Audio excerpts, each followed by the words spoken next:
There it is. All right, so this officially started. So this kickoff meeting for the SDAA ASIG group, um, I put the message out there as just something as an open discussion. Um, we've done this in the past. Several years ago, we used to have open discussions before the advent of Zoom and all that fun stuff when we were actually meeting in person, where we'd all get around a table and we'd all sit down and chat about something in specific, try to come up with some ideas or something like that. In this particular thing, I think we're going to try it on Zoom just to let everybody make some comments. There have been some significantly nice images that have been produced of the planets during this planetary parade. The last time we had anybody on ASIG talk about how to do planetary stuff, it was using some pretty ancient hardware and some cameras that, at that point in time, CMOS cameras did not exist. So one of the reasons I thought we all might sit around and talk about this is that there's been a lot of people with some really good success stories about how to take pictures using relatively modern stuff. So I figured that's one of the things we talk about. The other thing we talk about basically is chat about what people want to do for ASIG meetings this year.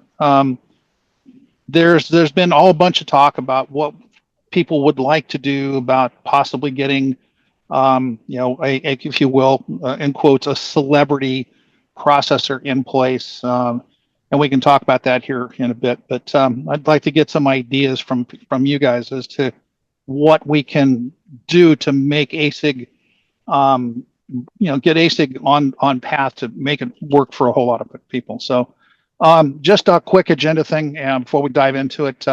There was kind of a fun little thing that came up on NASA. I'll share that in a second. I'm going to talk about solar system discussion. Priscilla has got a couple things she wants to share. Francisco's got some pretty good successes going.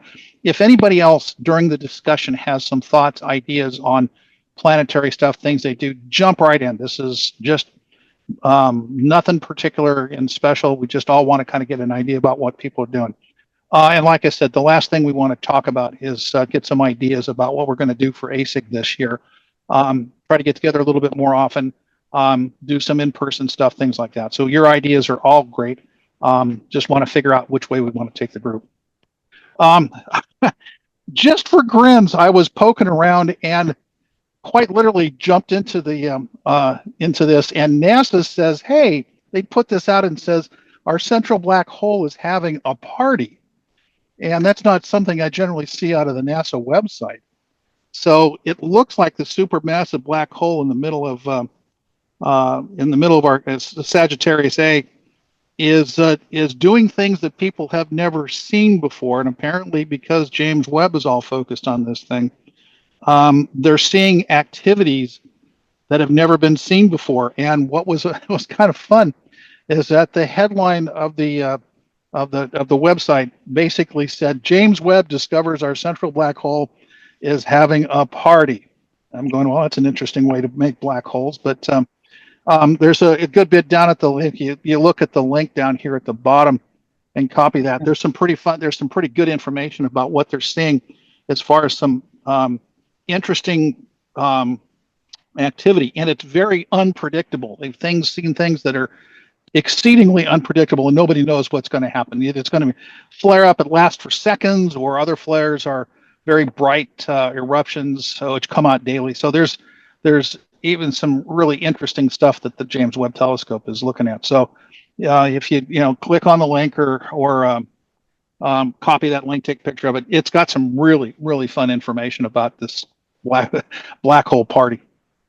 So jumping down to that. Open discussion. Francisco, you want to grab it for a bit? Chat about what you've been doing, all the new stuff. Why don't you go ahead and do that? And I'll share what you like. I'll stop the share. Go ahead and jump in. Cool. Go do what you want to do. All right. Hi, everybody. I'm Francisco. Hey. Before I jump in too much, some background. I've been doing sort of astronomy stuff for about a little over a year now. And the first images of planets that I got that I was trying to mess with was about 9 weeks ago. So fairly fresh into this. I've sort of just recently started. My objective has primarily been to get easy to consume images and videos, GIFs or whatever, to post on social media. So for me, like share my screen, for me that's usually like my Instagram account. Like that is this is my objective. So it's not creating the highest, most, beautifully detailed. I think I could probably get there, but that's not what I've been trying to do. I've just been trying to like create cool stuff that I can put on my Instagram account, that, my friends and family might find interesting in some way. And so like, yeah, here's 9 weeks ago. This is like the first sort of capture of Jupiter that I got through a Celestron C8. Um, so what I want to walk through today is how I do that in a really just simple and easy way. I think we'll start with maybe the equipment, like the setup. I think everyone loves seeing that stuff. Um, and so I have a Meade Classic 12-inch SCT. Before this, so about a month and a half, 2 months ago, I was using my Celestron C8. And this is sitting on a Lost Mandy G11G with like, I don't even know. That top one is a 21-pound weight, so like a lot of counterweight. But one of the things I've noticed at the beginning that was making it easy for me was not having to deal with mirror flop, which is apparent in most SCTs. And so I got this rack and pinion. This is the cheapy one off of eBay, the rack and pinion focuser. It's made by a company called, I don't know, it's like CYBK or something. It's like 3 random letters. This is about $150, but it's nice because I can put my focus motor on it, and I can not worry. I can basically this generation of SCT doesn't have a mirror lock like some of the nicer, like newer ones do, but it does have a hole where I can put a bolt in and sort of lock the mirror. It's a whole weird thing. Peterson Engineering sells a kit. So I sort of get rough focus with the big focus knob, try and tighten the mirror down, and then get fine focus throughout the evening with this here. I find that helped me immensely. The other thing that helped me just on the equipment side is this is my finder. And I put just a planetary cam on here. I think this is a mono. It's like nothing fancy. This is an old ZWO, planetary camera. That's an empty Barlow tube, just to get the right, focal distance from the big objective here. And during the day I align this with the center of the SCT, and this has a massive field of view, especially compared to the 12-inch SCT with a 2x Barlow. So like this helps me make sure that I'm in the neighborhood when I'm doing my alignment when I first start in the evening, or sometimes even just, I don't know, I don't even do alignments half the time. Honestly, I fire it up, counterweight down. It roughly knows where it's pointing. I ask it to go point at Jupiter. And then I just like, I in sharp cap, I pull this camera up. I get Jupiter centered there. And because I've centered it before, boom, it's lined up there. So I'm not like faffing about with it too much. So I really like having that for planetary because it just makes my life easier. And for me, it's all about like, I only get like a couple hours to do this after the kids are in bed and everything. And so for me, it has to be easier, else I'm not going to do it. So that's generally it on the equipment side. The camera that I've been using for the actual captures is a ASI 676 MC. It's not on there right now because I'm trying to do some like deep sky stuff. And then I just on the nose of it, where the hell is it? Here we go. On the nose piece that came with the camera, I took the Barlow, the actual lens elements out of Orion Shorty 2X, and I bolted it on there, and I put this on here. And I don't know if people know this, but also like if you look to see how I have it here, the outside diameter of these ZWO cameras, like on this lip right here, that's 2 inches. So you can just drop this camera into a 2-inch eyepiece. You can see it here. It's just dropped into this 2-inch eyepiece holder and bolted in. The cool thing about that is it has these internal threads, right? Like everybody's seen one of these cameras. That's actually where I put the Barlow. So the Barlow is hanging off the camera, and then the camera is attached to the eyepiece holder. And so that's mechanically how I have it set up. It's worked out really well. Yeah. Any questions or anything about like the physical setup stuff before we get into the software? Is that camera, is that specifically a planetary camera, or is it just a Just a straight older ASI thing that you found that works really well. The one I'm using to actually capture the image, like this one right here. I think this one's Yeah, specifically a planetary. I just bought it it is. Okay. like a month or two ago from Okay. Woodland Hills.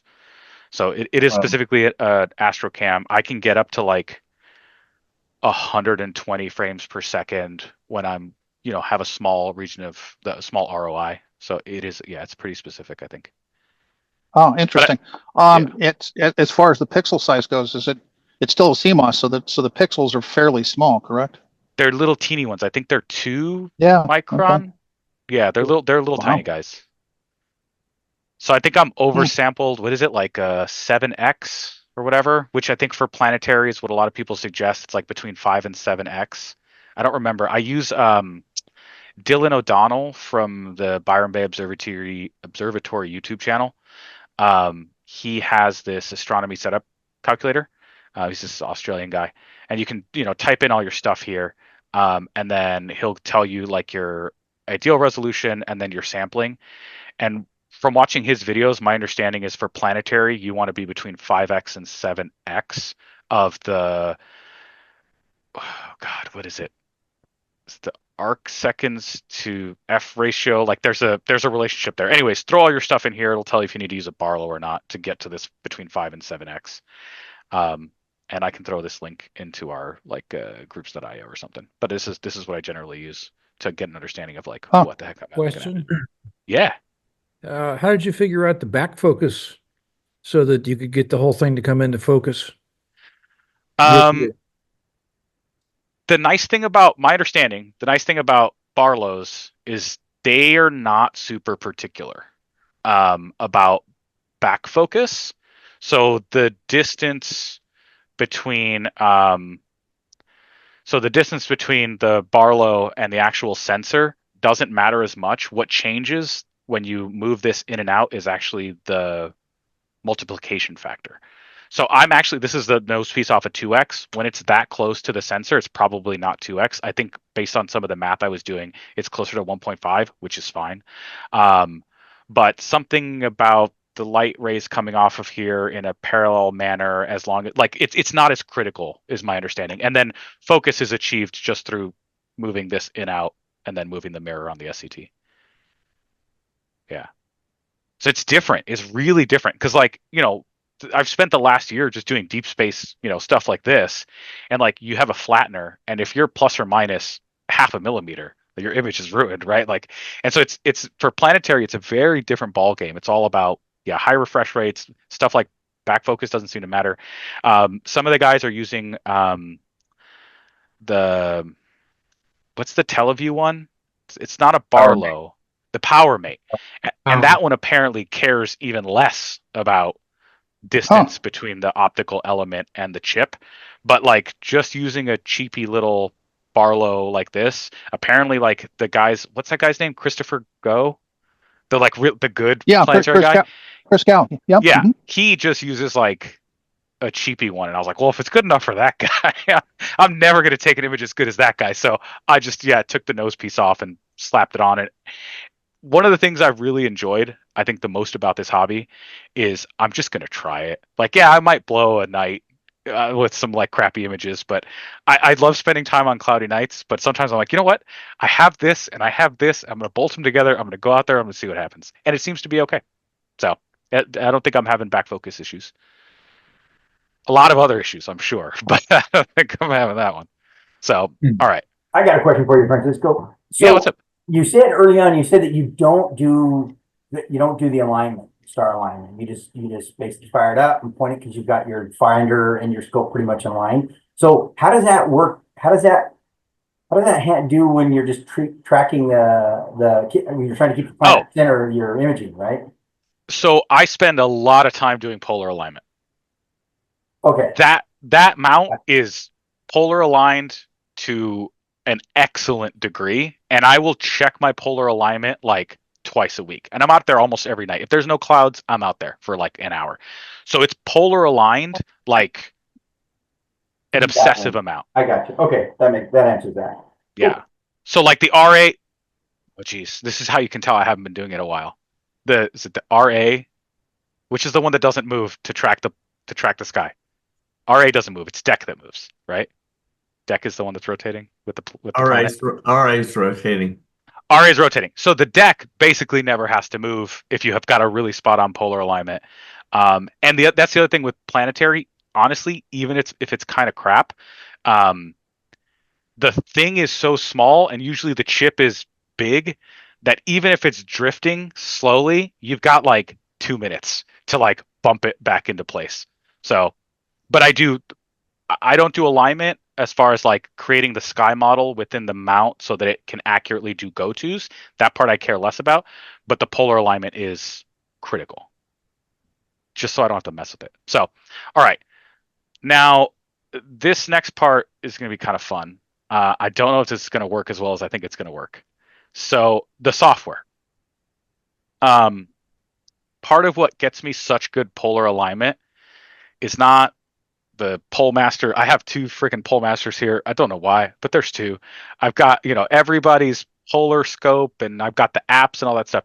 No, the thing that I love for polar alignment is SharpCap Pro.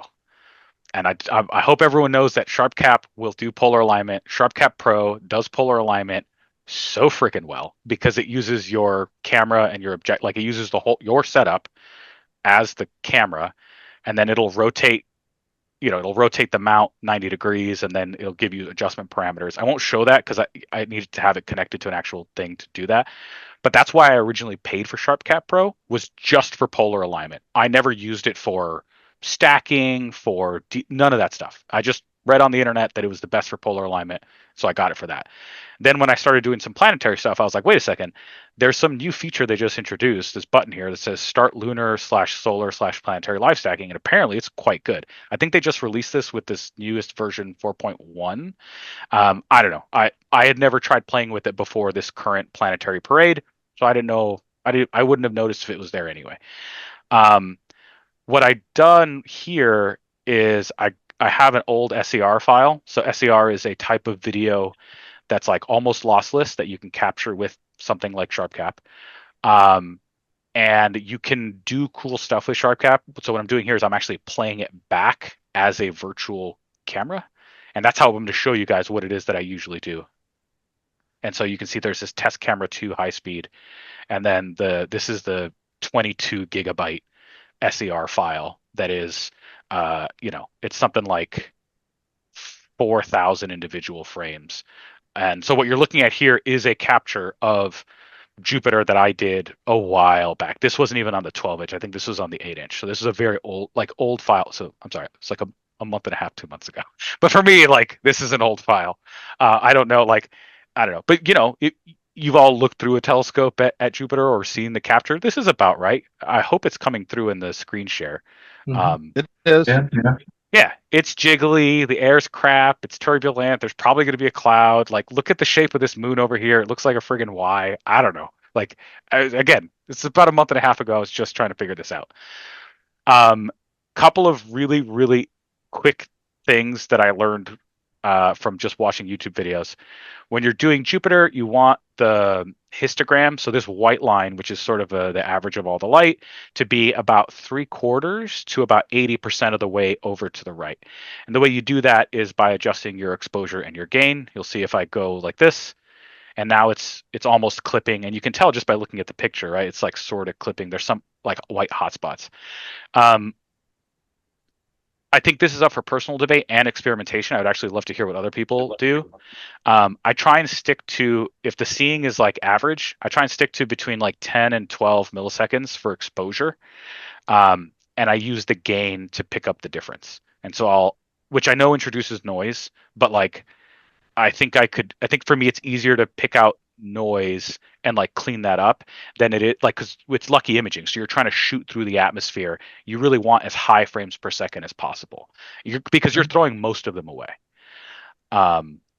So you adjust your exposure, you play with exposure and your gain, so you get it to about 75 to 80%. So we'll say it's about, and sometimes you have to play with this because there might be some haze that rolls through or something, and so, but usually you can do this once, and this is all within the camera controls menu. and then you've got your display histogram stretch that you're looking at. So once you've got that sort of figured out, then it's time to press this magic button right here. This only works with SharpCap Pro.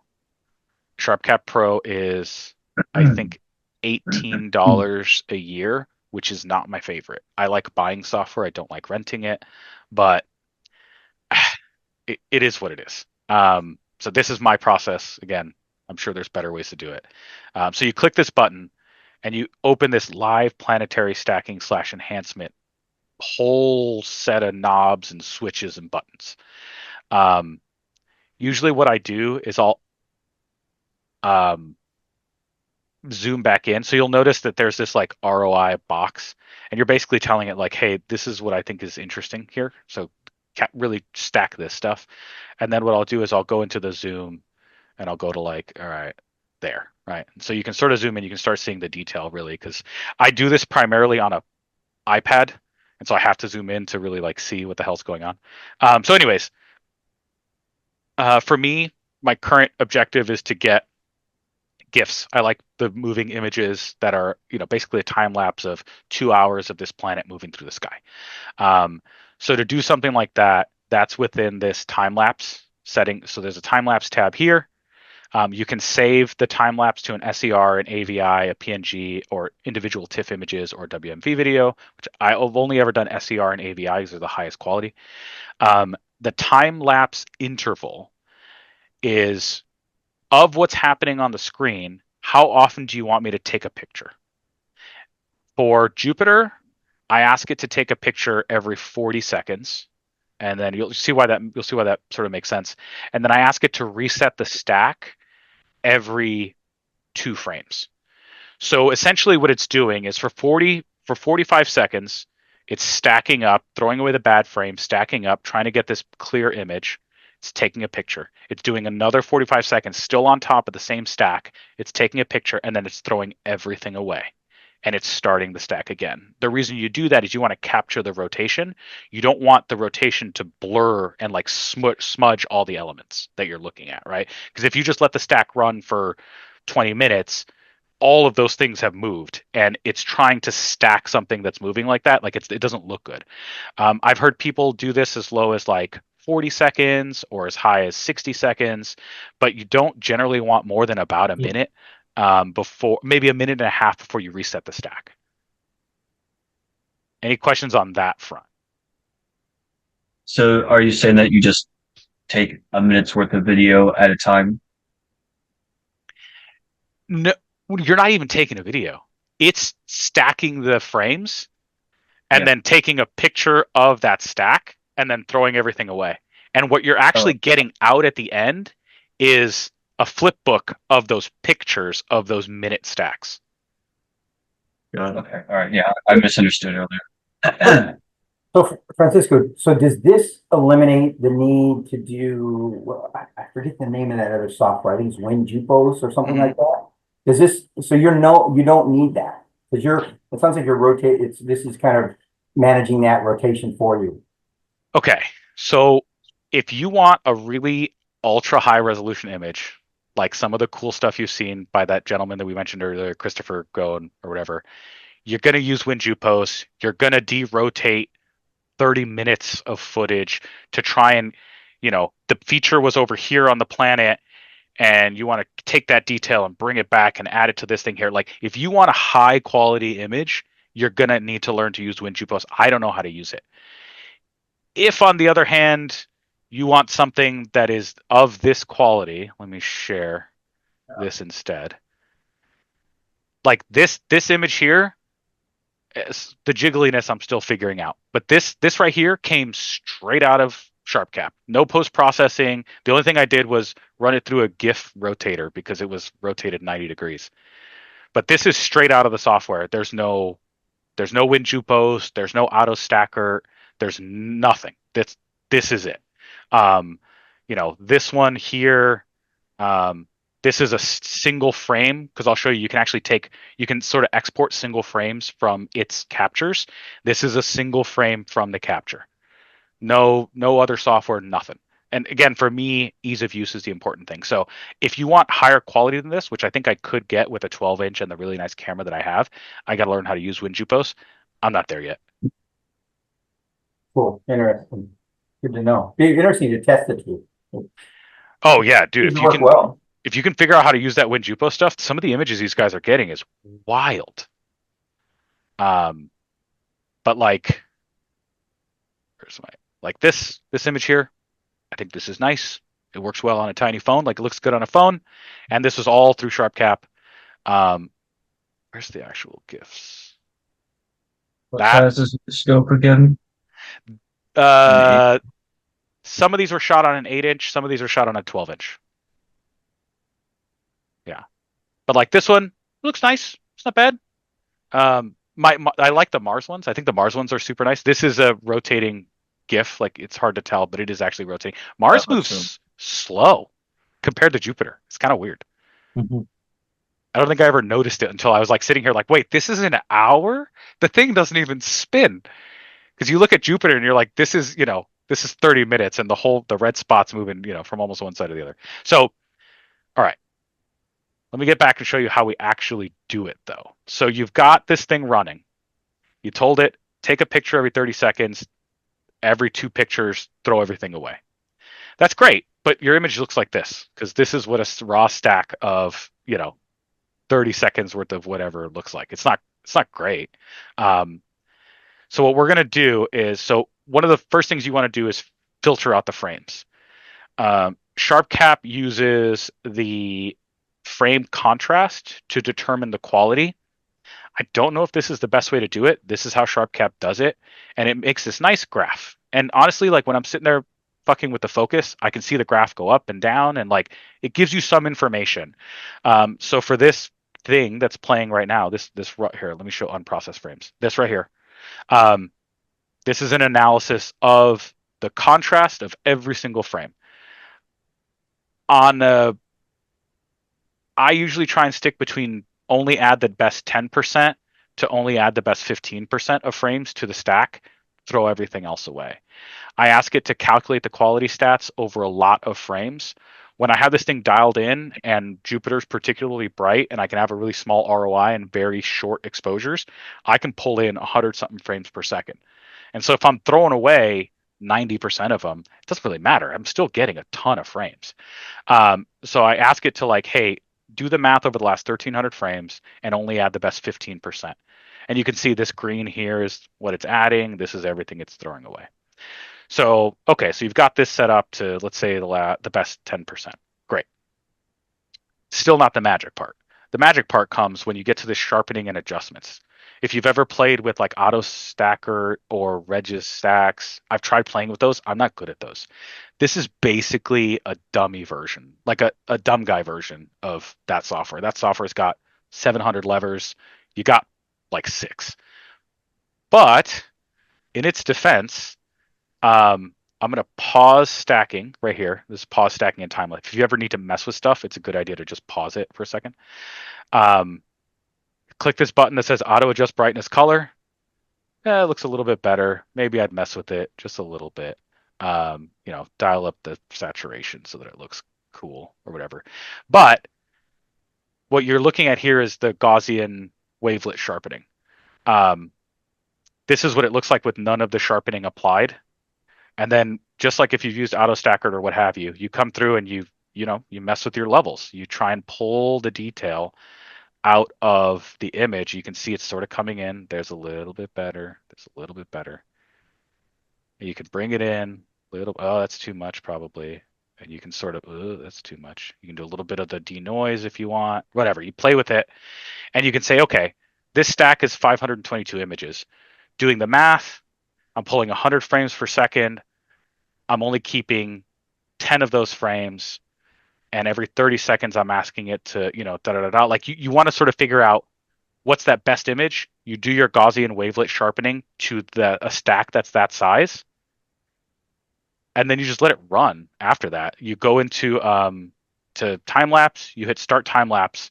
And this is going to, every 30 seconds, take a snapshot of the screen. Every 2 images, it's going to throw the stack away, start it again. It applies your Gaussian wavelet sharpening automatically to the new stack as it's created. It does all of that stuff. It automatically does the image adjustment, and you'll see it. You'll see it go through and do that. And you can see your frame stacking rate. So this is of the frames coming in, how many are actually being added.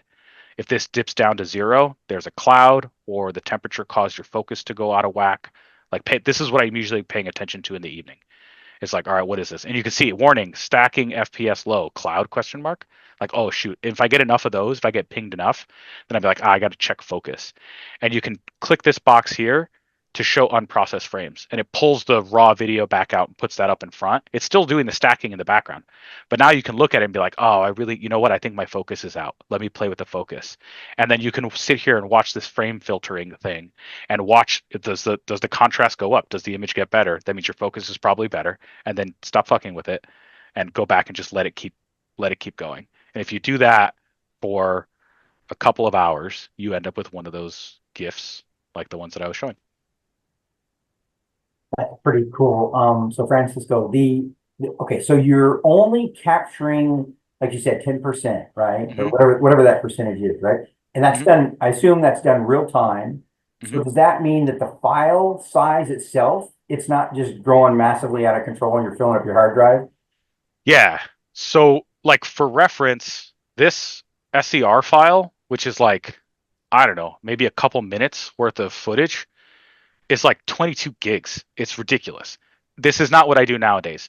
The actual SCR file and the GIF that are the outputs of this process are in the like hundreds of megabytes. Okay, but the source file is still pretty big. Okay. If you keep it, I don't keep it. I see. I only keep the GIF and the stack of the stack of the stacked images. I don't keep the raw anymore. This is an old SCR file that I had kicking around from before I figured out how to do this. And I was like, oh, I can feed this back into SharpCap and show you guys live how I do it. Gotcha. Okay, one other question for you. Does it have a histogram in here where you could actually see, like when you're doing your sharpening and adjustments? Yes. So this histogram is what's on the display. So if I go, whoop, see, Okay, it all went to crap. I got you. So this histogram is of this after your adjustments. Or if you go to the unprocessed frames, the histogram then shows. So the histogram is of whatever's on the screen right now. Cool, thanks. Yeah. Hey, David, this is our answer. Consider, we were imaging with an ASI 2600 camera on the Palomar 60-inch. That in terms of filling up the frame, the Ring Nebula pretty much filled up the frame. Okay. However, we were trying to use live stacking, and live stacking wants to align on stars. There are not enough stars in a tight field of view on a big telescope like that. But if we use this technique, we could adjust. If we'd done this, we would have kept stacking that little booger, and it would have been phenomenal. Now, mind you guys that the 60-inch Palomar scope has got a 13,000 millimeter focal length. So it's a little difficult to find something that reminds you of a star when you're looking at a camera through this thing when it looks like something bloated like a very giant cotton ball and you only got 3 of them on your screen. No, this would be phenomenal to try on the 60-inch. Absolutely. If we use this technique, we did get some decent results, but we had some questionable ones too. But we ought to try this. And there's a bunch of options I haven't covered here yet, right? So like there's this stabilization mode. If you're using this for lunar and you're like zoomed in on the surface of the moon, you can change the stabilization mode to surface. And it basically breaks the image apart in more ways and tries to do the stabilization because it's stacking. It is actually stacking. And so surface means I should probably pay attention to everything in the ROI because it's all going to be slightly shifting and moving, where there's this planet full disk that's like, okay, I'm expecting a big circle in the middle. I'm going to worry about what's inside the big circle in the middle. And then under stacking mode, there's single point, which is just find the one point in each image that matches up and stack that. But then there's multi-point, which is break the image apart into a bunch of different areas, find the center of those, and then find those in each image. So like you can play with these, and some nights some work better than others. But if you're trying to do weird stuff where you're like trying to get the ring nebula, play with these, see what these do for you. Because you can also set the threshold contrast for the points. You can have it do the alignment point spacing in pixels. So how far away do you want each of those sectors to be? And then it'll even do a little bit of noise reduction on the alignment noise, because sometimes when there's two squares next to each other that are stacked, there's sometimes weird artifacts in between them, and it'll do a little bit of noise reduction on that. So like play around with this for sure. You might get some interesting stuff if you're trying to do weird stuff like that. That sounds cool. And then this is also in the stabilization alignment is also where you can rotate the image. So like if you look at the unprocessed frame, it's like it's 90 degrees off. And if you look at the processed one, it's not. And the reason for that is there's this rotate image here. You can rotate 90 right, 90 left, or 180, or you can flip. So. Okay. Fascinating. The last time I had seen, the last time that I was trying to do anything at all that was involving planetary, we were using Mullen cams, which were they're basically video cameras with extremely big pixels, and so you were capturing a very quick. I mean, the pixels were 30 microns, 40 microns, fairly big, and the chip itself wasn't very big. But what you're doing is you're capturing what amounts to be a video of this thing. So it was a video chip specifically, and you're capturing a video and then putting it through SharpCap and whatever else that I never was terribly successful at. But one of the things I'd started to see was how effective the new cameras are. And this is the first time I'd actually seen what ZWO was doing for an actual planetary camera. Especially with pixels that are 2 microns or something like that. That's pretty fascinating. I'm going to look up the specs of the 676MC real quick. That's the camera that I'm using. That's this little guy right here. So it is 1/1.6 inch size sensor. It's an IMX676 with a resolution of 3500 by 3500, which is pretty high res, obviously because the pixels are the 2 microns.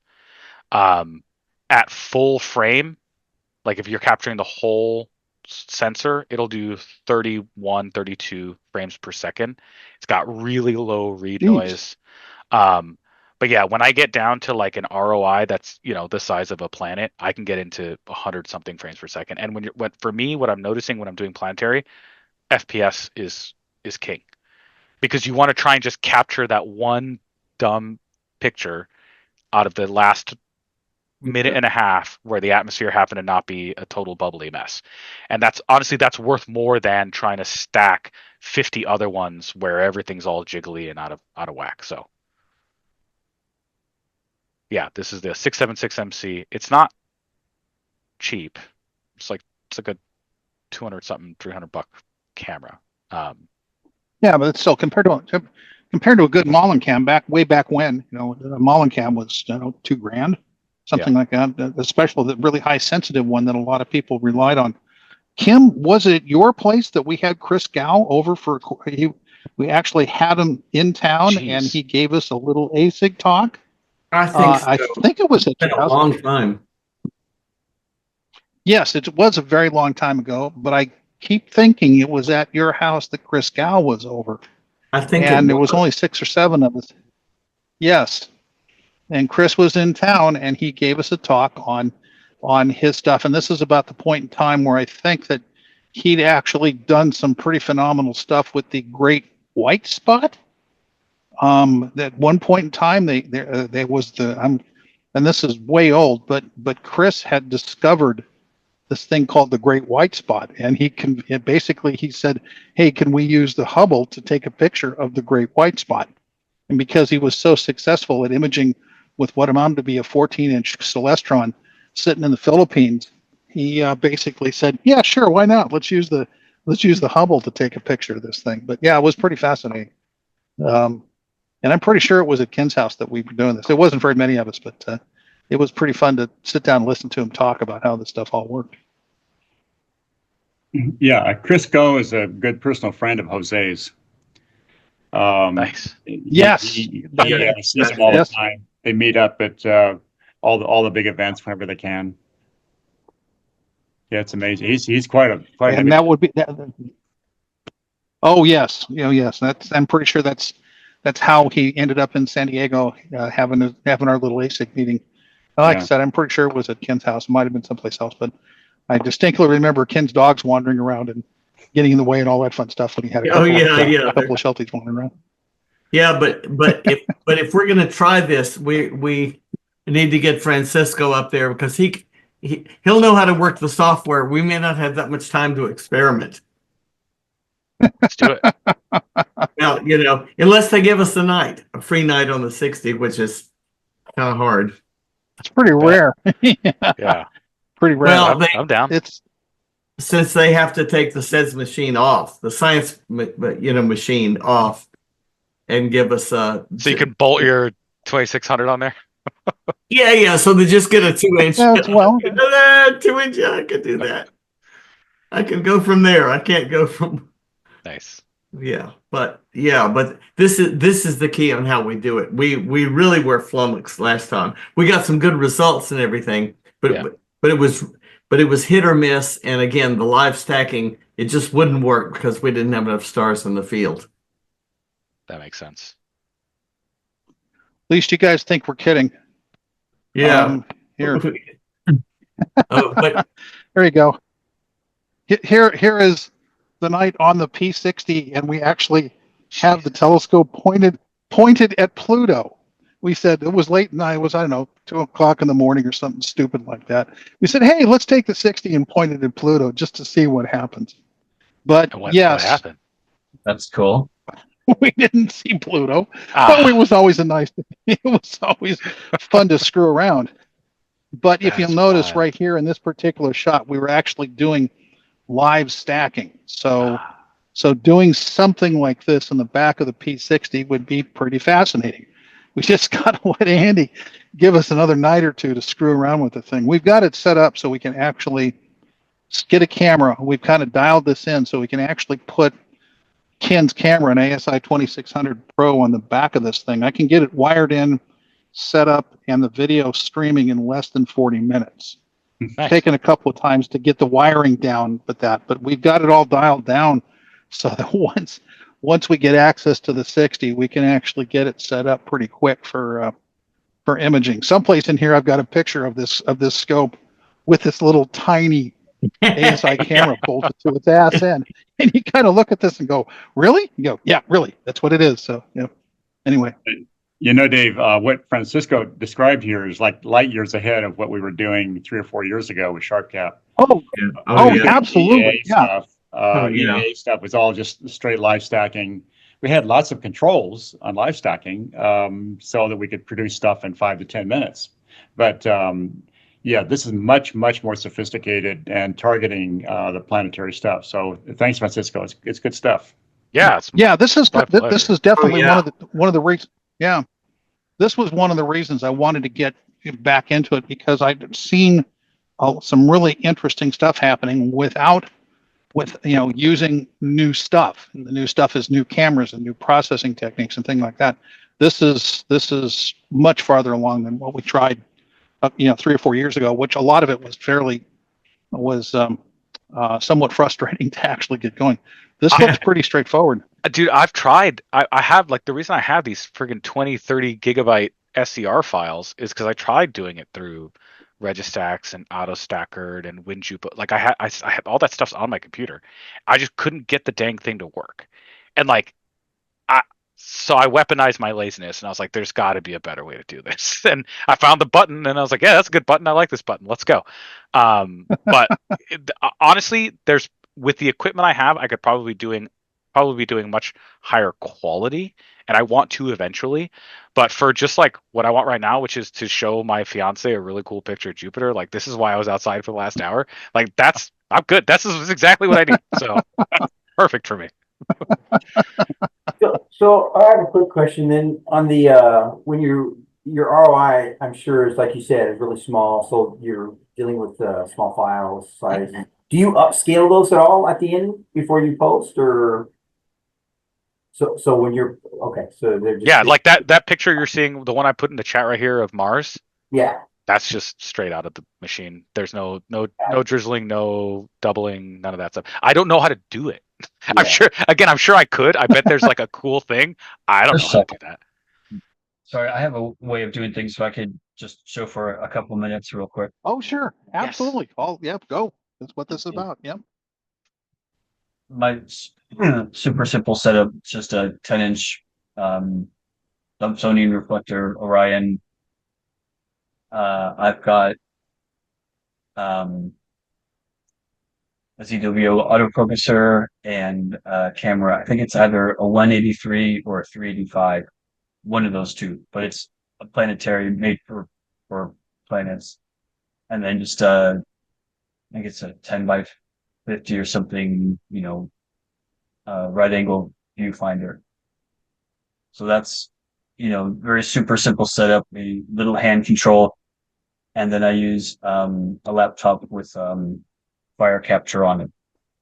And that's what I kind of want to go over next, because this is very simple. It's once you get it into focus, then since it's on the Dob mount, I have to manually track the planet to get like a minute or a 2-minute video.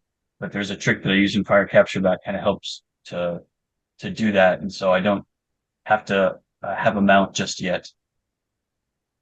I like your cooling fan. Oh yeah, That's pretty that's good. funny. Just point a desk fan right at the mirror. Yeah, That's all you exactly. need. That's do it on the cheap. Heck yeah. Okay, so here's uh, just a simple video in Fire Capture. It's a free software. It's open source and it's really well supported. So normally I would get the I'd point the telescope at Jupiter, get it in through the finder scope, and then spin around for a little bit until I could get it into the region of interest on the camera, which, like everyone's been saying, the camera area is really small. So once I get it in there and it goes from left to right on the screen, because I'm not tracking it, it's just going by.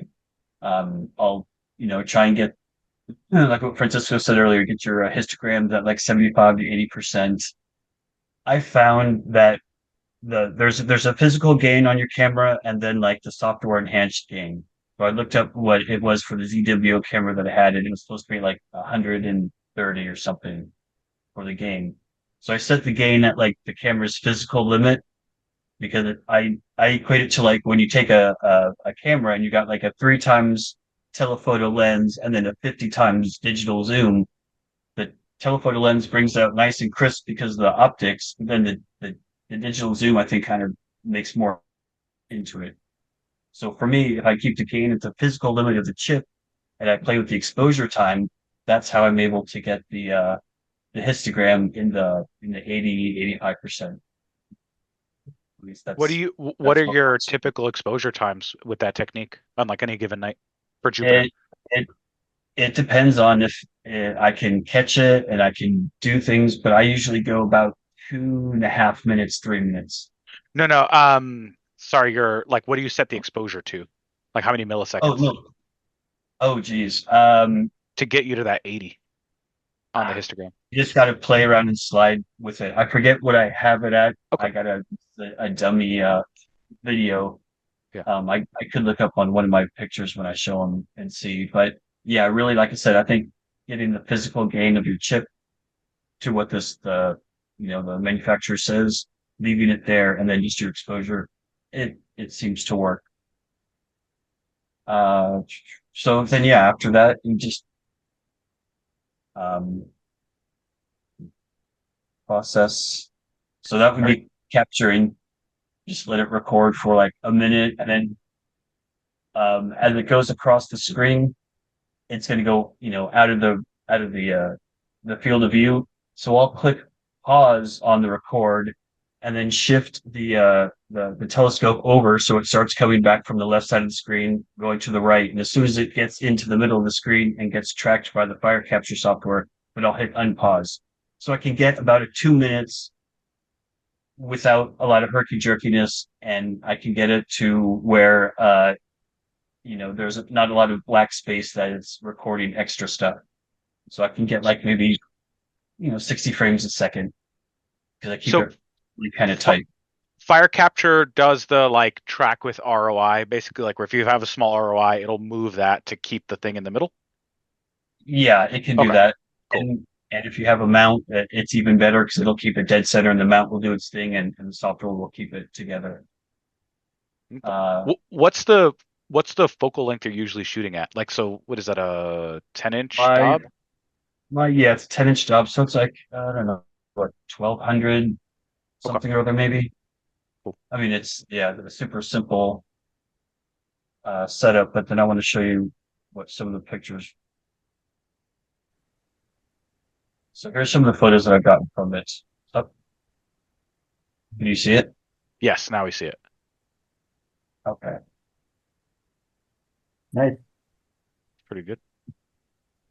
It's a lot of detail. So you're just doing the traditional auto stacker and Registack after the fact. Yeah, I did the auto stacker, and then I played around with either the wavelets in Registacks or Astro Surface, something or other. Yeah, I tried playing with Astro Surface as well. Yeah, but I find that at Jupiter, if you can get, for me, focusing on the planets, it's better if it has a moon because then you can sometimes get that and focus on that, and then you don't have to worry about having the planet in focus or not. Because I can't really quite tell it being in focus on the video screen. So really, I try because there's not enough contrast in the detail in the fuzzy image that you're seeing to really know like did I actually make that focus better or worse? So yeah, it's trying to focus on the moons is sometimes nicer.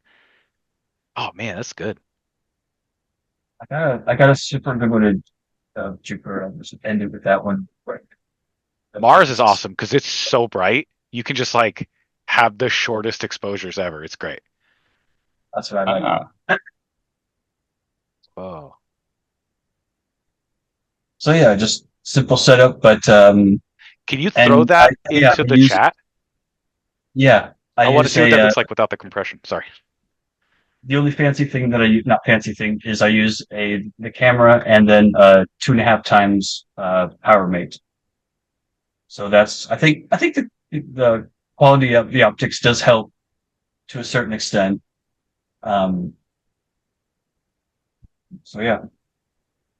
Yeah, that looks nice. I know with fire capture you can build plans. So unlike the shark cap where you can, I mean that's pretty cool. It's been a long time since I used shark cap. I didn't realize it did that kind of auto stacking on the fly that you were talking about, Francisco. But I know with fire capture, Clarence, I don't know if you use that. You can actually build full plans in there. So like you don't want to acquire 10 minutes of Jupiter time just because of the rotation, right? You want to make those really a minute or 2 minutes or whatever that interval is. So you can build a whole plan in there and fire capture will manage that all for you.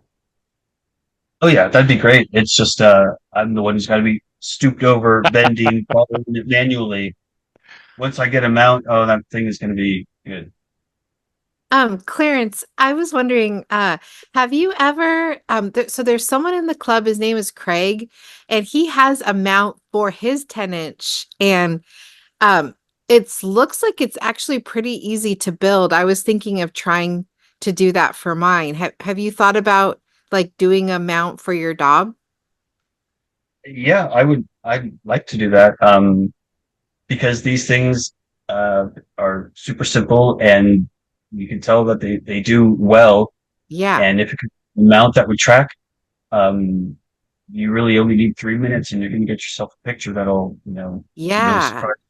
But yeah, I'd be Yeah. super interested in helping or figuring out how that's done or whatever.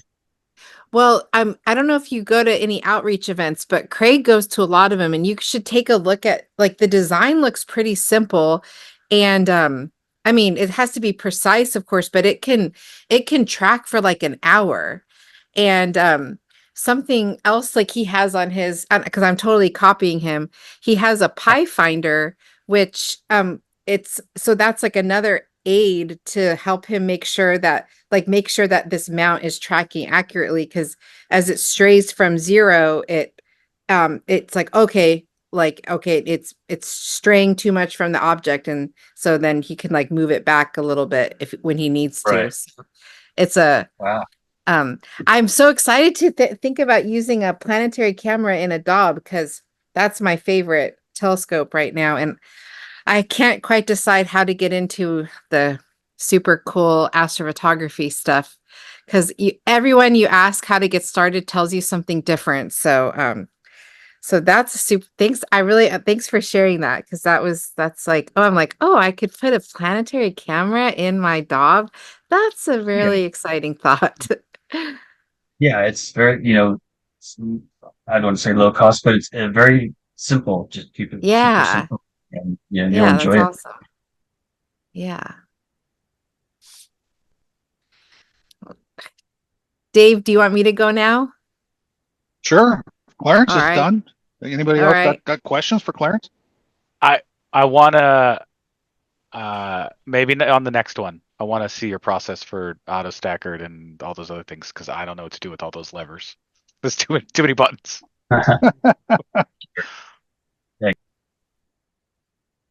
Okay. Mine is very non-technical, but it's with the idea of outreach in mind. I do a lot of outreach. I love outreach. Star parties where I get to show people the sky are super fun for me.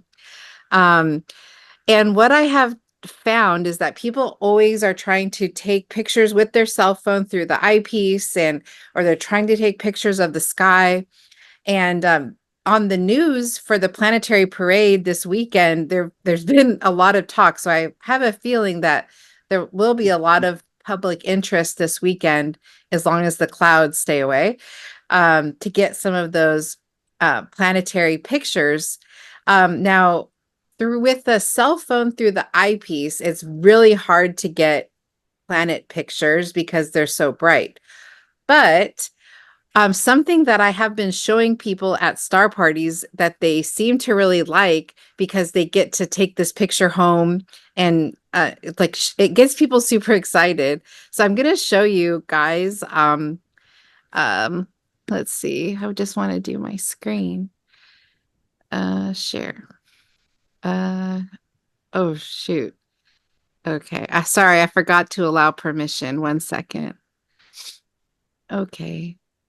Just do this. Oh no, record. Okay. All right. So I think I'll be able to share now. Let me see.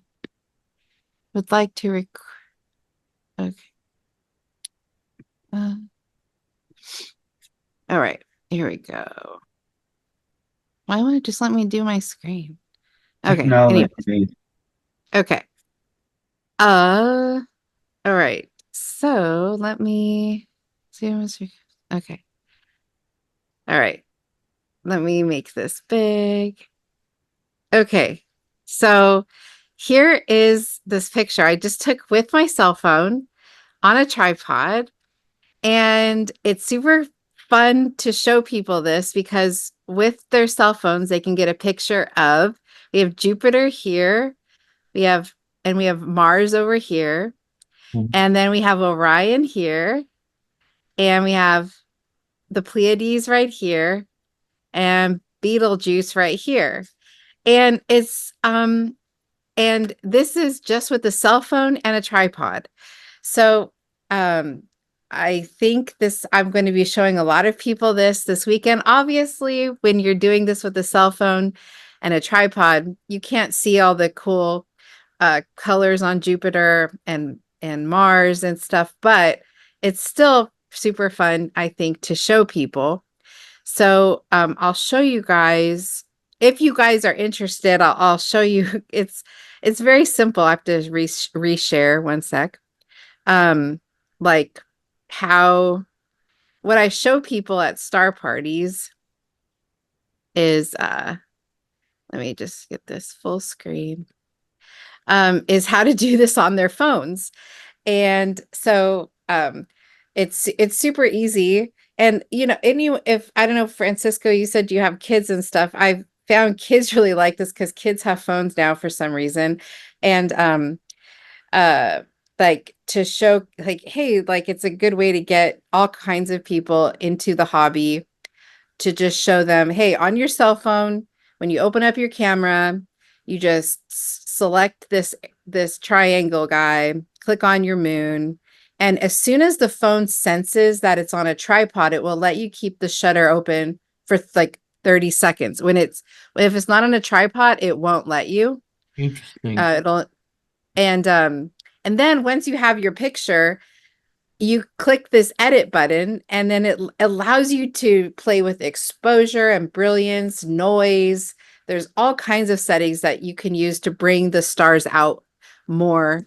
And I just when I say a tripod, I am not even talking about anything fancy. It's like $10 on Amazon. So I always tell people, because sometimes they're really nervous to use the tripod. I'm like, if it breaks, I don't care. It was $10.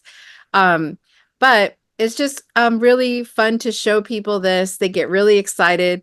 I mean, when you can get constellations like Orion, Cassiopeia, people always like to get Gemini, because you can see really clearly Castor and Pollux and stuff like that.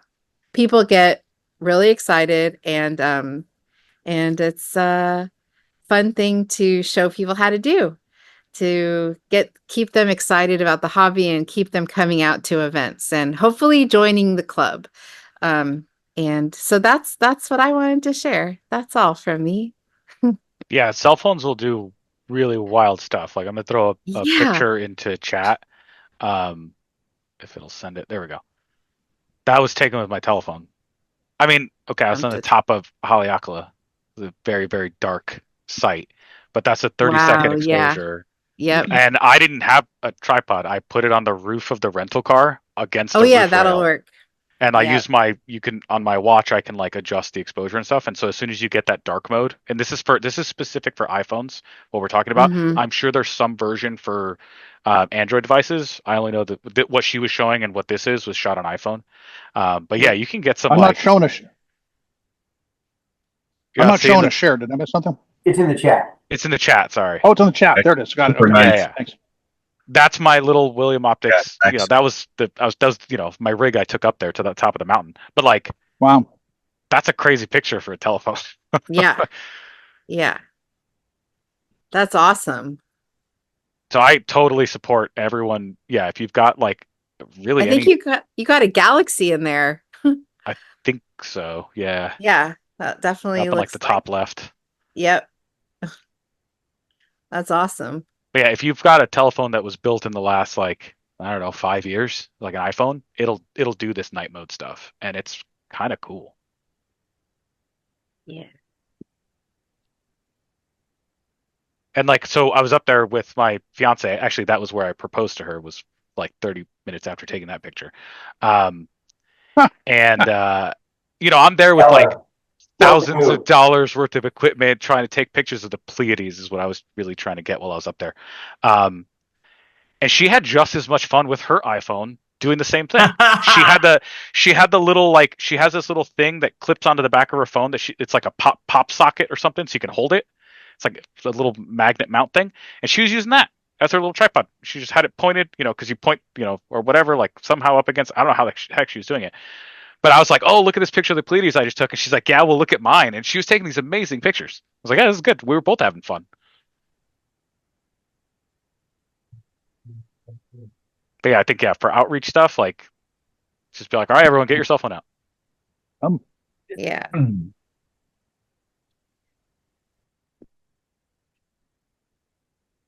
Oh, good.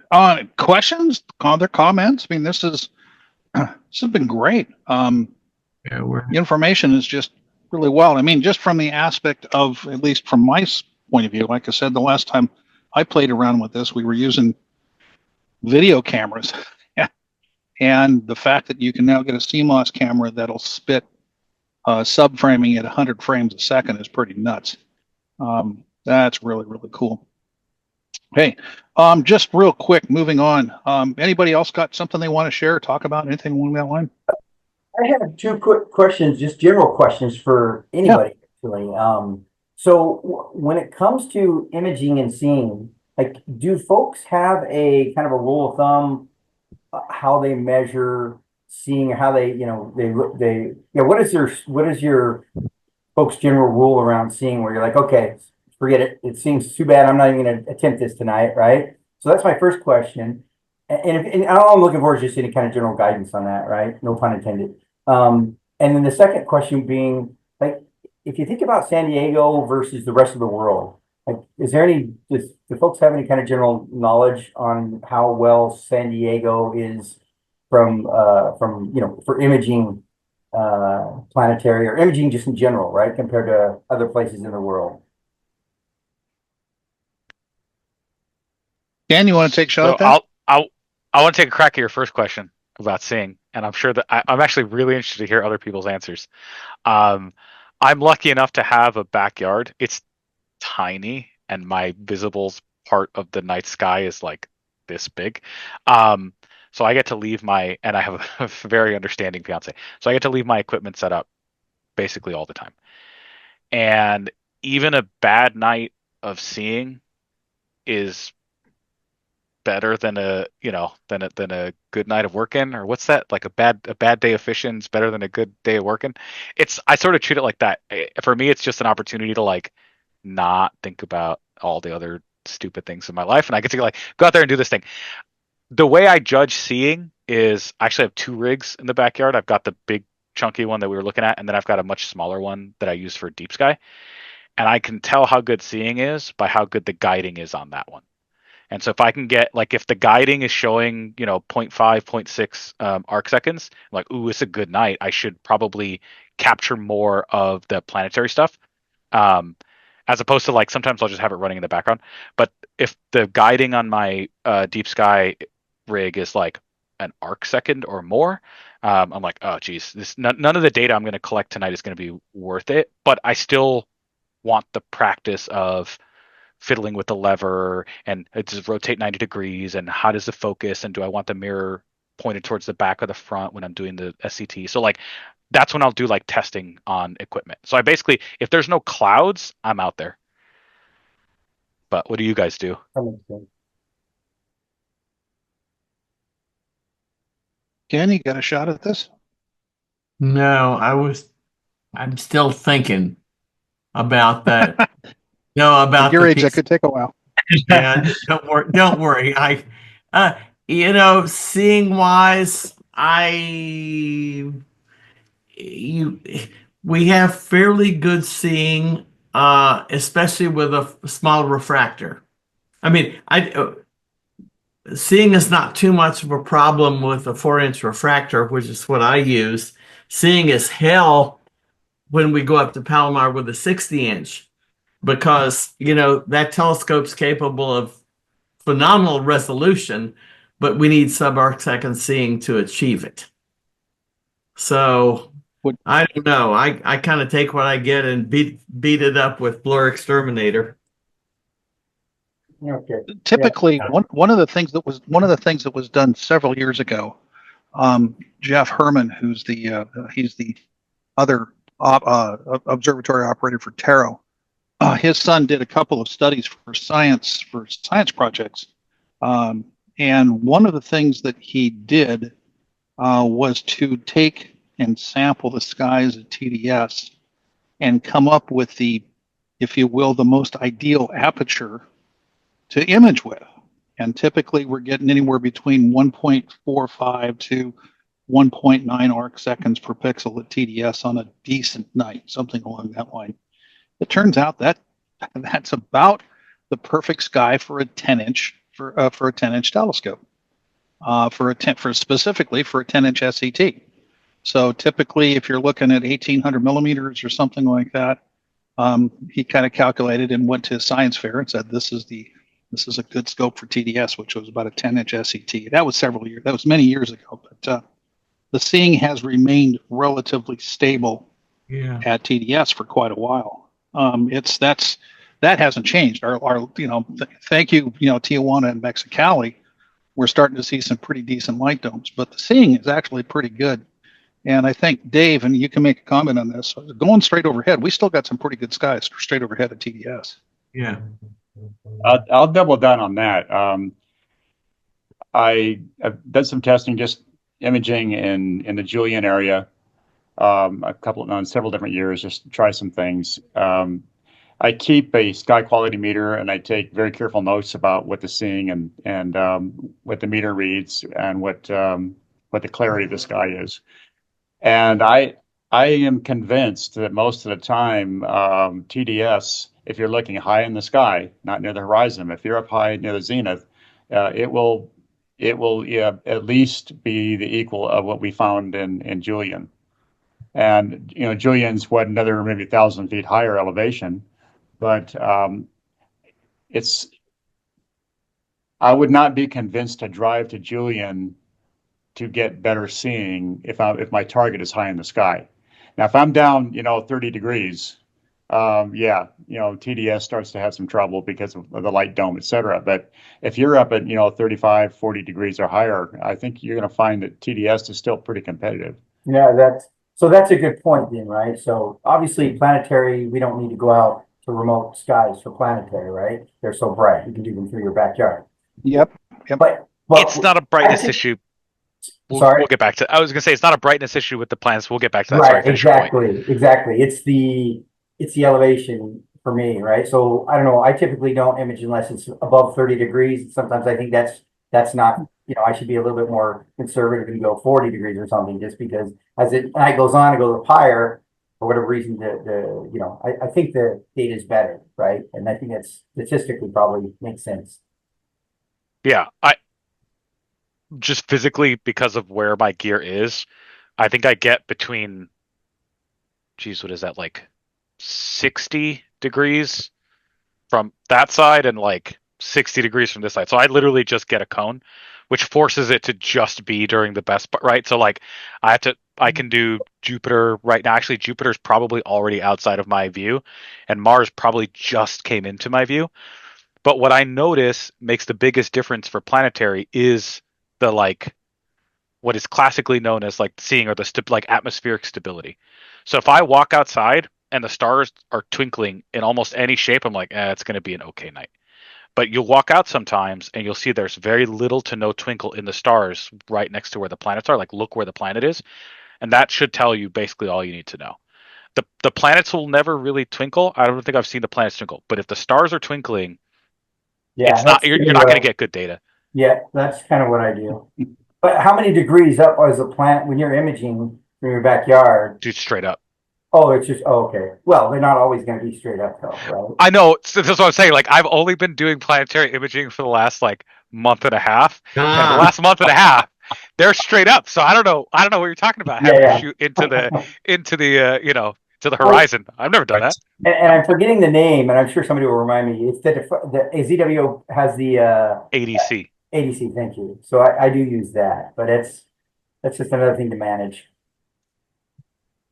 Yeah. So the telescope that I have, I got a really good deal on it. The Daves helped get me, a good deal on it or whatever.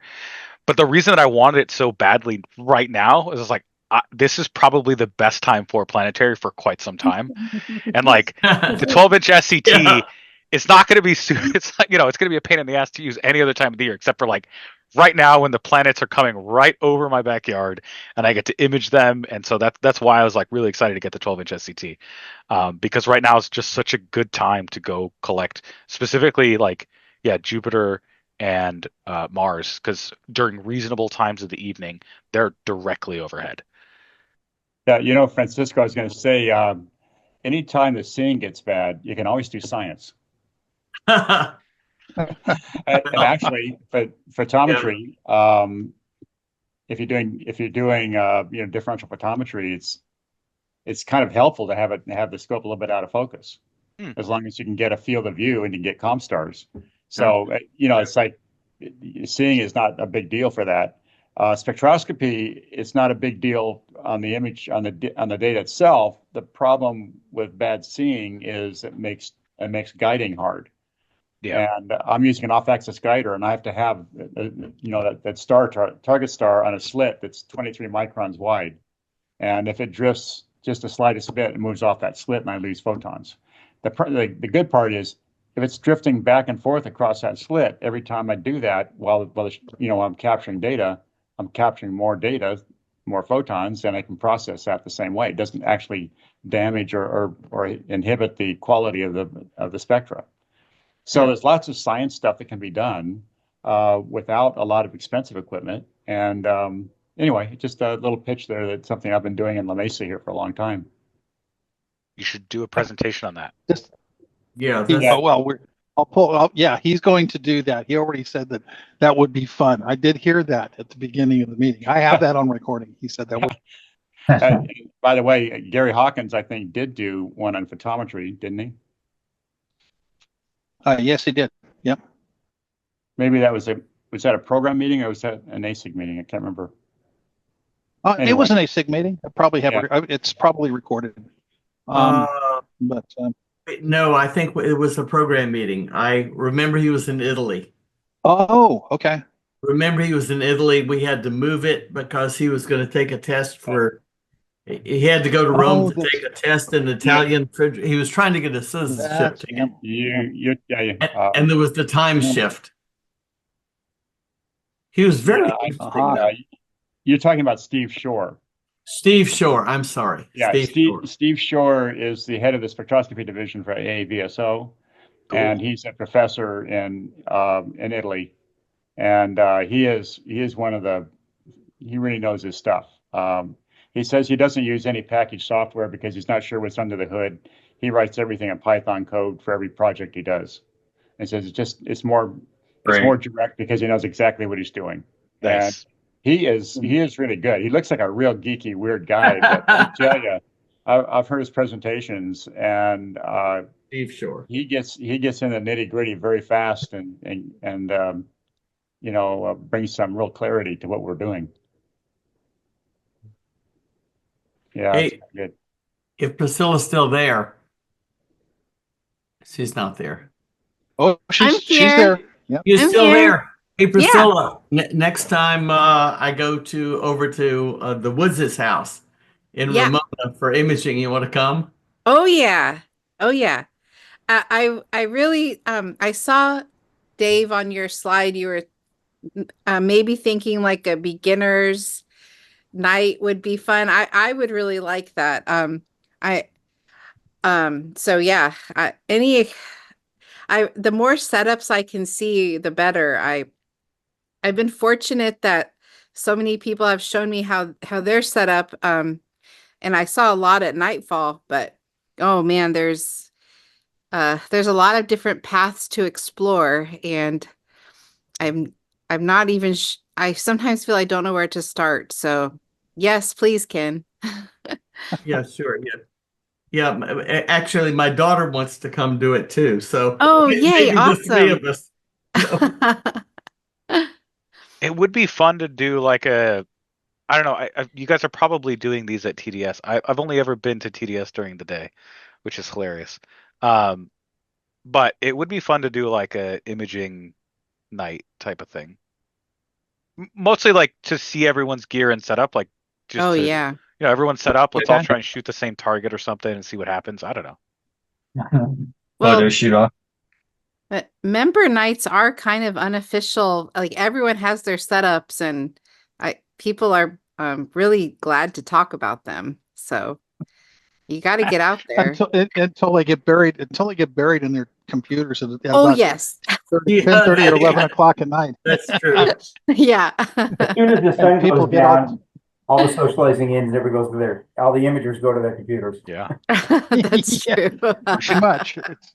I think that's one of the bigger changes that I've seen over the past 20 years is that, back in 2000, 2003, 4, people were somewhat more social than what happens nowadays is that everybody's set up with a computer and a table and an imaging scope. And there is a somewhat less social activity going on out there. I think that's just the way things are moving. But then we should have an automation night to show people how to automate everything so that you can go back to socializing again. There you go. Trust me, That's automation brings its own set of headaches. That's true.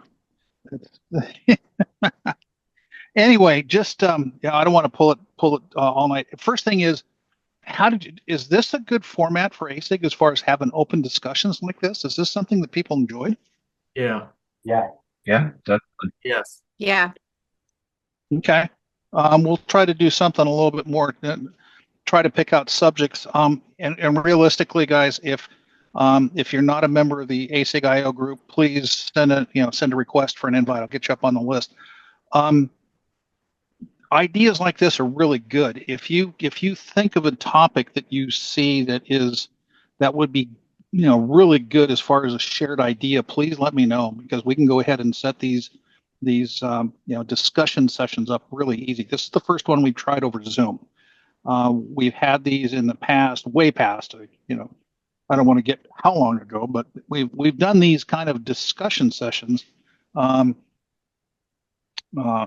in the past, but mostly in person. So if this is something that works, we can go ahead and have more of these. If you guys want to suggest a topic to share, that's something we can definitely do.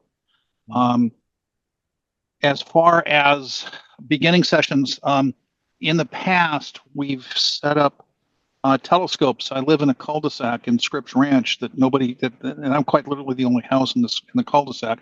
And we've had several rigs set up out in front of the house there. And if that's something that you guys want to do, we can do that again as well. It's not a problem. I throw a bunch of extension cords. We can see. I got clear shot to Polaris, and so those are the kind of things that if you're interested in doing, we can do those as well.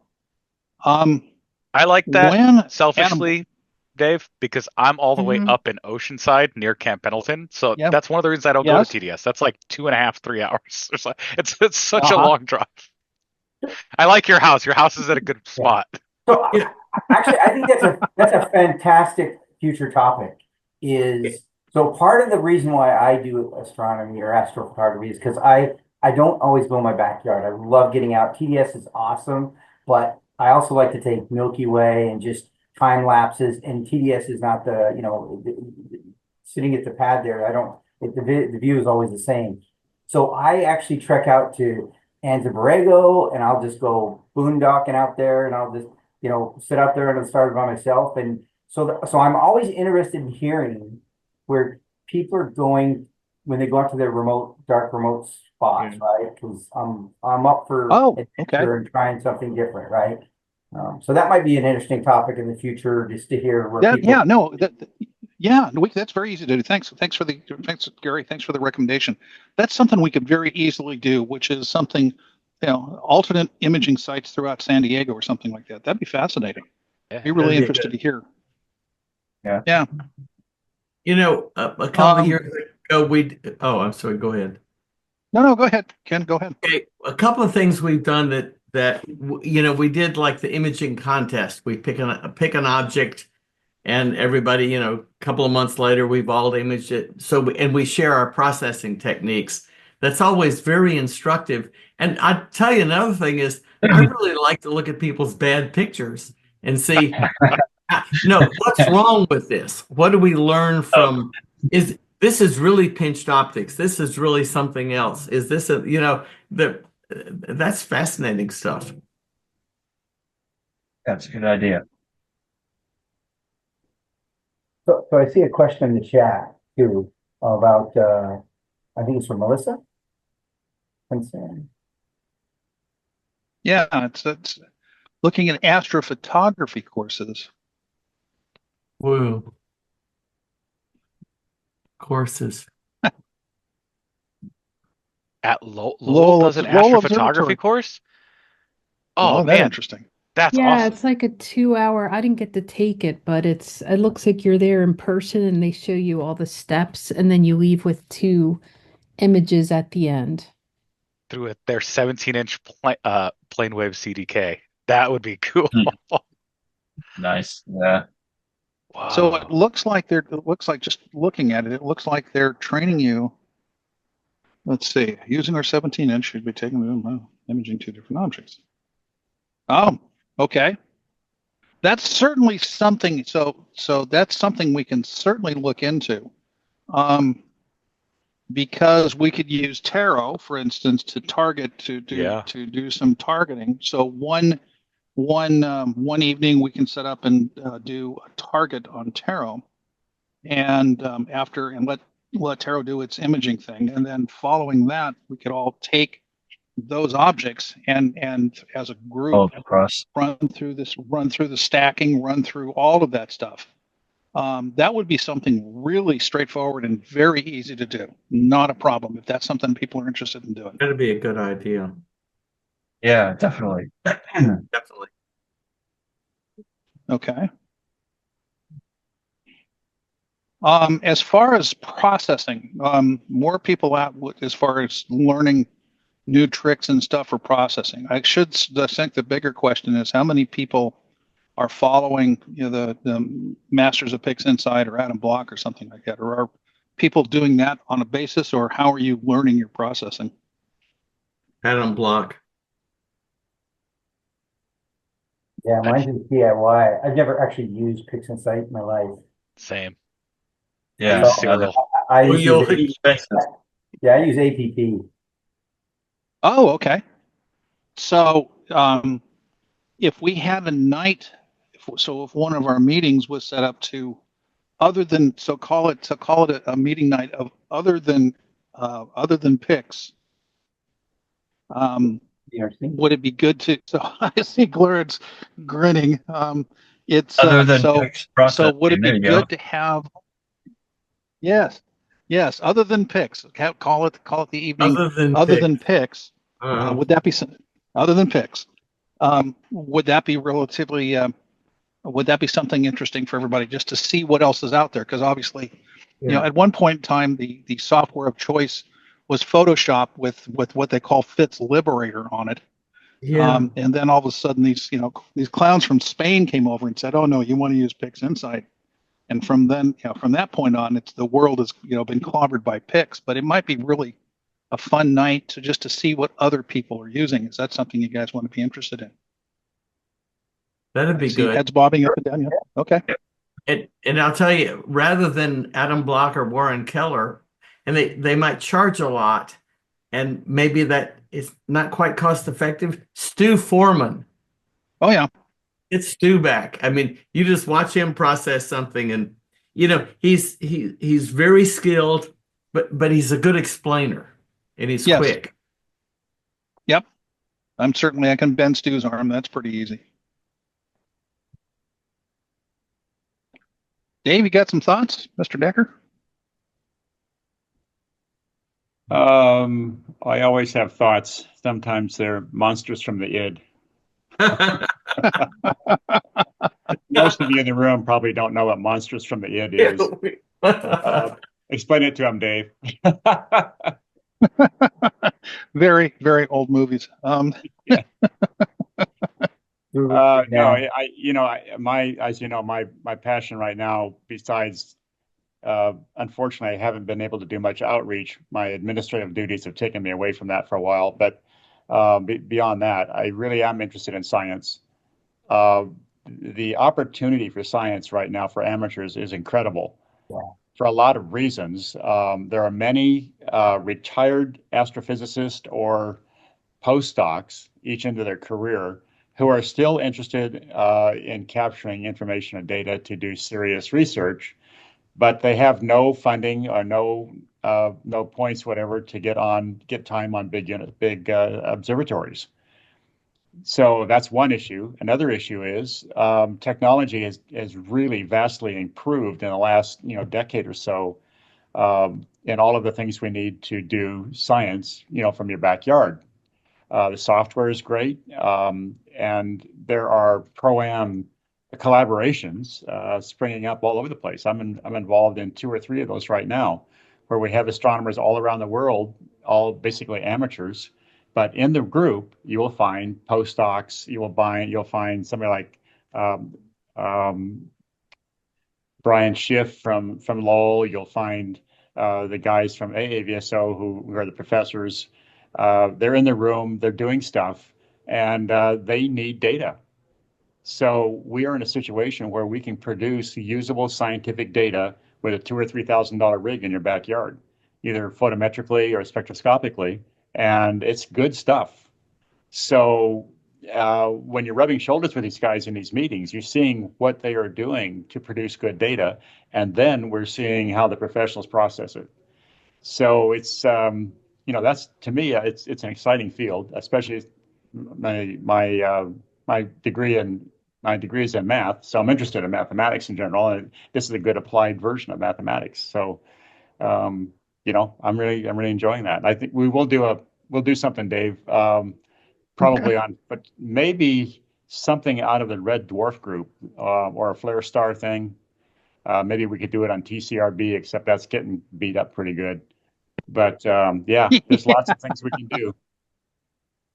Lots of things. Cool. Hey, Jim and Wes, I noticed that you're both interested in remote imaging.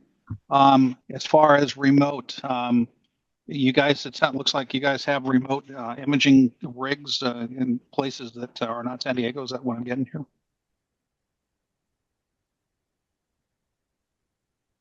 I'm sorry, I couldn't hear what you said. I was the one that said I had an imaging rig. Where's your imaging rig at, Wes? It's this place in West Texas called Starfront. It's actually pretty cost effective because I live on the coast here in Point Loma. And right now, if you walk outside, you can't even see your nose in front of your face for the fog. So I had, a decent scope and a decent mount, and it wasn't getting used very much. So I figured it was more cost effective. Once I found Starfront, which is very reasonably priced, it was more cost effective to put it there. I'm getting a lot of nice data out of it. I'm on Point Loma. I would be interested in like doing a walkthrough. Like how do what did I actually have to do to get this thing all set up? What's it like to use it? I could do a walkthrough of setting up an imaging session, stuff like that. Wow. Yeah, absolutely. Wes, just out of curiosity. Yeah. It sounds like you're dealing with what I'm dealing with too. I'm in Point Loma as well, and I'm getting kind of frustrated. Hey Wes, this is John Weigel. I'm actually setting up a rig to send out there hopefully in the next couple of weeks to Starfront. Oh, you are? Okay. Yeah. So it's in my backyard, trying to be all the bugs, shaken out of it. Well, I have a back deck, so I got maybe a quadrant of really dark sky, over the Pacific Ocean. And I get to use that quadrant on a good night, like the last week was pretty good. The marine layer moved out and it cleared up till about 3 or 4 in the morning. But most of the time, by the time I get the polar alignment done, I get, I have it under wraps. I wheel it out on a dolly.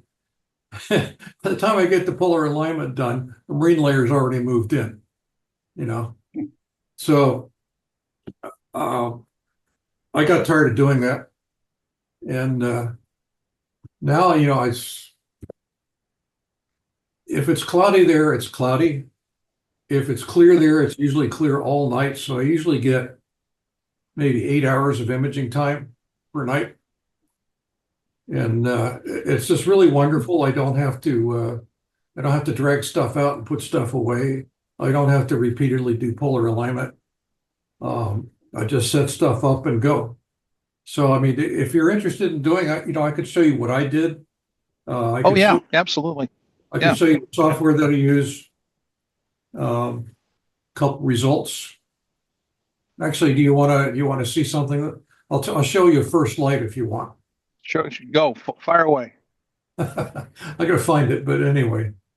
No, it's fascinating, guys. This would be fascinating just to see what folks are doing as far as being able to set up in remote observatories. I'd heard something about, hey, here's your rig, you can send it off, these guys will set it up, and in what amounts to be fairly large roll-off roof buildings with 30, 40 telescopes in them. Yeah, So there it's are 8 of them fascinating. now. This is sort of the Costco model, volume, but it's working pretty well. I had maybe a month of back and forth to try and get my collimation done because I had a Ritchie Christian 8-inch scope there. And, something happened in transit. It got knocked way out of collimation, and they didn't understand how to do RCs. But we worked through that, right?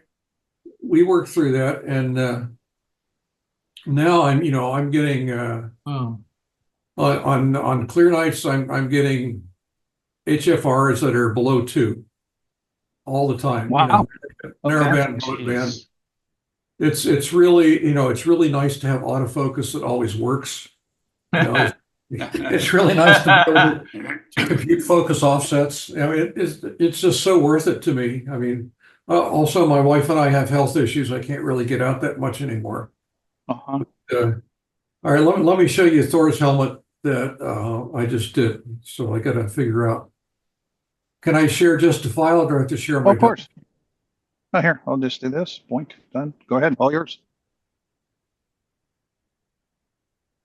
Can you see? You see you. Not yet. Can you see the preview? No. No. All right. Okay, I don't know how to do this. So there's a button down there called share. Yeah. So hit the share button. A little window comes up and says, what do you want to share? And make sure it's not, things you don't want to share. All right, I have to give it permission, but I think we're on the way. There, can you see that? Yeah. Oh yeah. So that was my first flight with the RC once I got all the collimation issues worked out. And this is an 8-inch RC? Yeah. Very nice. Wow. And it's about 100 5-minute subs in HSNO. Yeah, I was going to say this is narrow HOO. Is it how's the palette mapped? Is it HSO with I put it together as an HOO, and actually what I did was I used this this script from Cranfield and Blanchard. It's called NS Narrowband Color Mapper. Oh yeah, I know it very well. Yep. I just picked the colors that I wanted for the hydrogen and oxygen, and then I fooled around with the sulfur to try and get it to bring out the accents. And that's kind of cool the way that works. No, it looks nice. The point is that this happened over the course of maybe 4 nights to collect all that data, and it was running pretty much unattended once I kicked it off in the evening. Yeah, I've got it set up so that it takes sky flats in the morning. Yep. And it's I really enjoyed when I had the stuff out of my back deck. I discovered that one of the things I really enjoyed was the little problem solving things. Right. Yeah. And I don't get that with this setup. I can always do my other smaller refractor, but it is so worth it to me just to be able to get data like this and to be able to process it, because it gets very frustrating especially with the seeing that I have on the coast. It's pretty crappy. No doubt. I see a question from Gary regarding science on NASA's exoplanet program. Got some questions there, Gary? Oh, yeah, it's Jerry. Jerry, excuse me. No worries. It's kind of slightly going off topic because it's technically it's imaging, right? I think the exoplanet program they do image, and Dave is bringing up some science stuff. So I know I joined a long time back. Yeah, I'm on a Slack channel, and I just haven't had the chance to learn the process yet. And I'm just curious. This question to Dave, if he or anybody, I guess it's I'm not real familiar with the exoplanet program specifically, but NASA has a lot of great programs in citizen science. And Dave, I don't know, are you familiar with it? I know Yeah. Jerry was, and I think Well, one of our big exoplanet experts is Scott Dixon. yeah, Scott. Yeah, Taro has been set up and qualified for NASA to use with test observations, and we did several test satellite observations when TESS was in the northern hemisphere. So if you want to reach out to Scott Dixon, Scott certainly is well aware of that. Taro is set up for exoplanet stuff. We've got 3 Sloan filters specifically for exoplanet studies in Taro. There's a couple of tricks we have to do to be able to make it go, but typically when Taro is imaging for exoplanet stuff, it actually gets the exoplanet stuff gets priority over DSOs. And we've got about a 70-75% success rate about imaging transients, photographic transients on EXO. So that's if you want to reach out and talk to Scott Dixon. Yeah, absolutely. I don't know him. Happy to. I mean, it's fascinating, and I know though it's a post processing, right? So my understanding is yes, the acquisition is very similar to astroimaging, but then it's obviously the processing that's really different. Right, and so like I said, very much talk to Scott Dixon. Okay. I'm sure he'll be quite pleased to talk to you about it. And okay. It's certainly something we can process through the Taro imaging system without it. It works very well. So. Thank you. Guys, it's been a lot of fun. Any other questions, comments? I mean, if everybody enjoys this type of AISIG session, we'll try to do a little bit more of these open discussion things if everybody likes that. I'll put out. Yeah, no, it worked really well. What I'll do is I'll put out some. I'll capture some of the notes on future AISIG meetings, and I'll put this out onto the AISIG imaging group as far as these are the things we talked about. If you've had anything to add, please comment back. But I'll get that out in the next few days or so, and we'll see where we take it from here if everybody likes this. Yeah, I think it was really nice. It was. I don't get to talk to a lot of people about this stuff in my day-to-day life, right? Like you just don't. People like looking at the pictures. Again, my fiance is very supportive, and she's like, "Oh, that's really cool." But like, I don't get to this stuff. I don't get to nerd out about this stuff very often. So I like this format of just being able to like kind of shoot the breeze, have a drink if I want one, and just talk to people who are passionate about the same sort of stuff that keeps me up at night. So this is like a support group for astrophotographers. Yeah. Yep. Hi, I'm Wes, and I pick pictures of stars. Gary had the question about exoplanet. Gary Walker's Red Dwarf group is doing something similar.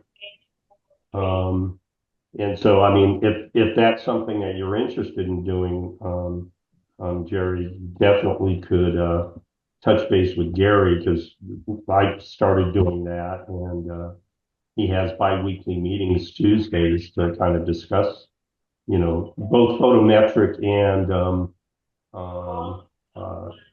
spectroscopy. And that was, I'm sorry, who was it? Was that Gary Walker? Is that what you said? Gary Hawkins. Oh, Hawkins. Yeah. Gary Walker is one of the guys in the group. Very excellent citizen scientist. But yeah, the Red Dwarf group is one of the great collaborations I'm in right now, and it's a lot of fun. It's mostly supported by those doing photometry, but they're doing a wonderful job. The good thing about a group like this is it's worldwide. So, for example, yesterday we're taking data on AD Leo, which is a fairly well-known flare star, but we're looking at it from a different perspective. So I got up this morning. I found that one of the guys in the Red Dwarf group captured a flare on AD Leo, and he said yesterday. And I said, "Wow, did I miss it? I mean, I wasn't set up last night because my rig was down." So I took a look at it, and taking a look at the date, the JD UTC date marker on his files, he was imaging a flare on AD Leo about 11 o'clock in the morning here in San Diego. So he's in Bulgaria. Well, in Bulgaria, it was nighttime. He had eyes on AD Leo because we have a group with 20 some people in it, and we have people around the world that are taking a look at these things on a pretty much continual basis. So that's really cool because the citizen scientists can through this kind of a meeting, create all this data flow that had not occurred in decades in the past because nobody could get time on the observatories. So I mean, AD Leo is not a big deal, not important to professional observatories because they're focusing on a whole bunch of different kinds of physics. But there's literally hundreds of millions of stars that we have data on that have never been truly examined. So there's lots and lots of opportunities to do that. Very cool. Yeah, that is. If you're interested in either photometry or spectroscopy, let us know. There's a lot of people in the club that do photometry. So photometry is the basic tool used for exoplanets, flare stars, any kind of variable star, eclipsing binary stars, novas, etc. It's the basic first look is usually with differential photometry. Okay. So spectroscopy is now not too difficult as well. There's very few people doing that because you need to spend an extra couple $1,000s on your spectroscope unless you can build it. And a lot of the guys are building their own. So yeah. Anyway, if you're interested in that kind of stuff, let us know. Either Gary Hawkins or myself or John or whoever's you'd like to talk to about that group. Okay. Yeah. Thanks. Appreciate that. Yeah. Hey, Dave, didn't Gary Hawkins give a talk either on the AISIG or on one of the meetings not too long ago, a couple of months ago? He did, On the but he mainly talked about his roll-on, roll-off roof. Oh yeah. Yeah, you might want to look at that on the YouTube channel, I guess. Yeah. On the YouTube site, there's actually, we recorded that and put it up on the YouTube site. So and his talk was really, really good. Okay. Cool. Yeah, he's using Nina to automate his observatory. Oh, that's interesting.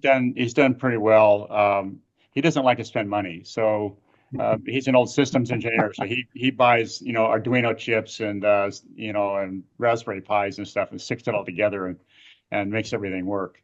But he's pretty good at it, and so he's fascinating to talk to. Yeah, he'll be a good one to talk to.